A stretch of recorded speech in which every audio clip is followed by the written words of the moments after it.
નમસ્કાર, હું Rinku Prajapati public Indian ન્યૂઝમાં આપનું સ્વાગત કરું છું। શરૂઆત કરીએ આજના સમાચારની। આણંદ જિલ્લામાં મહત્તમ પારો 43 ડિગ્રીએ પહોંચવાની શક્યતા। આણંદ જિલ્લામાં બુધવારે મહત્તમ તાપમાન 39 ડિગ્રી નોંધાયું હતું, ત્યારે આગામી સપ્તાહમાં જિલ્લામાં મહત્તમ તાપમાનનો પારો 43 ડિગ્રી સેલ્સિયસ સુધી જવાની સંભાવના હવામાન વિભાગ દ્વારા વ્યક્ત કરવામાં આવી છે। ગત સપ્તાહે જિલ્લામાં કમોસમી વરસાદને લીધે ગરમીથી આંશિક રાહત મળી હતી। ત્યારબાદ વાદળો હટતા ધીમે ધીમે મહત્તમ તાપમાનનો પારો ઊંચે ગયો છે।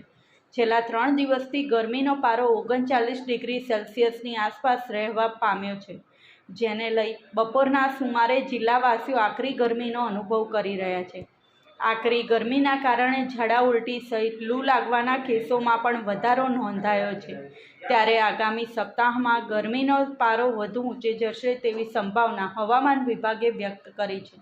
આણંદ કૃષિ યુનિવર્સિટીના હવામાન વિભાગના જણાવ્યા મુજબ આગામી તારીખ 4 અને 5 મેના રોજ મહત્તમ તાપમાન 43 ડિગ્રી સેલ્સિયસ સુધી પહોંચી શકે છે।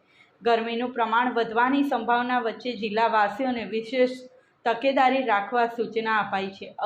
અગત્યના કામકાજ સિવાય ઘરની બહાર નહીં નીકળવા અને તાપમાં બહાર નીકળતી વખતે યોગ્ય તકેદારી રાખવા અનુરોધ કરાયો છે। આ સાથે આજના સમાચારને અહીં સમાપ્ત કરીએ છીએ।